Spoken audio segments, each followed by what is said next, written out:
বিশেষ করে higher math একটু হার্ড ছিল। আমি ওই ধরনের বাবা না যে একদম মানে রেজাল্ট ভালোই করতে হবে। আসলে দেখেন প্রত্যেকটা সন্তানকে সন্তান ভালো রেজাল্ট করবে, ভালো পরীক্ষার ফল পাবে, এটা সব সব বাবা মারই একটা ইচ্ছা থাকে। তবে আমি ওই ধরনের বাবা না যে একদম মানে রেজাল্ট ভালোই করতে হবে, ওই ধরনের আমার অতটা এক্সপেকটেশন ছিল না। তারপরেও আমি আশা করেছিলাম যে ও করোনা বা যে কোনো ভাইরাসের এগেনস্টে ফাইট মানি ব্যাকট্রলের লেফট রাইট জিপিএ 5 পাবে।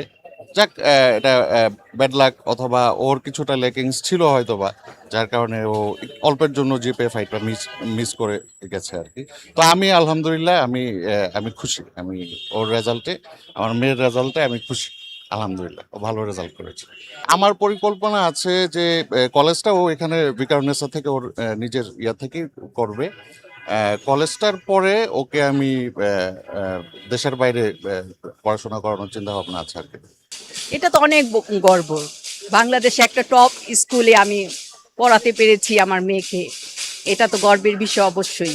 স্বপ্ন তো প্রতিটা বাবা মার আছে। এখন এটা বছর বছর তো বাচ্চার উপরও নির্ভর করে, বাচ্চাটা কতটুকু ক্যারি করতে পারবে, সামনে কি হবে এটা তো আর বলা যায় না। এটাই তো শেষ না, মাত্র শুরু। দেখা যাক কি হয়। না, প্রশ্নপত্র তো একটু হার্ড ছিলই। ইংলিশ বিশেষ করে হায়ার ম্যাথ একটু হার্ড ছিল। তারপরেও বাচ্চারা যারা নাকি একটু বেশি আপনার খাটুনি, বেশি পড়াশোনা করে, সব দিকে মনোযোগ দেয়, বাইরে থেকেও কিছু আসে, এরকম আহ, চেষ্টা করে, ট্রাই করে, তাদের জন্য একটু ইজি হয়ে যায়। যারা একটু কম মনোযোগী হয় তাদের জন্য একটু টাফ। তারপরে পোস্ট গড়পড়তায় অনেক হার্ড হয়েছে হায়ার ম্যাথ পরীক্ষার পোস্টে, কারণ বাচ্চারা কান্না করছে, ওইটা দেখে আমরা নার্ভাস ছিলাম, এই আর কি।